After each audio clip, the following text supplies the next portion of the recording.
So, it's a good day since actually we didn't meet earlier when we wrote the book. We did it all online, and today we have the first opportunity to bring some of the authors together. So it's nice to have you here, and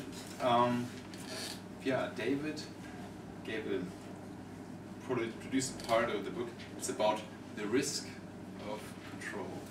So if you look at leadership in these big, large, impossibly successful web projects, leadership looks entirely different than it does within an organization, where we put somebody at the top and hope that he, and generally it is a he, I'm sorry to say, hope that he has the magical power to slay the dragon that's coming. Because we know we can't, but thank goodness we have a chef who can, right? Because he'll take care of it for us.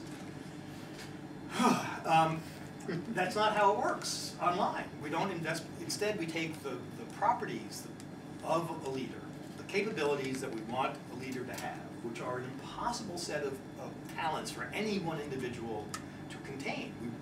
The leader of a large organization, of an enterprise, we want that person to be great at finances, to be wonderful at hiring people, to have this great sense, to be inspiring in how he or she speaks, to be able to deal with the press in a way that makes sense, to make technical decisions, to be able to deal with the financial press.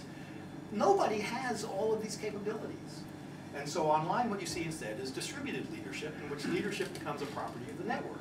And so somebody who happens to be good at the creative work becomes the sort of leader, the informal leader, and that's where people send the creative ideas, and somebody else does the finance, and somebody else is good at organizing, so she does that.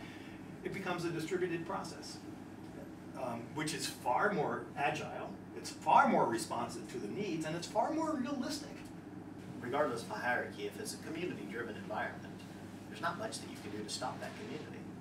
Because, for example, if you try to control the community too much, all they're going to do is move their location. They're going to start their community somewhere else. And the same thing happens with Linux. The core of it, sure, it's strong, it's there, and everybody looks towards the same thing, but look at how many different flavors of it have spawned. And it's all because someone in a position of trying to control it has said, we're going to do it this way, and somebody said, well, I don't want to do it that way, and all of a sudden now we have a new flavor. You should write a book sometime. Paper books are for losers.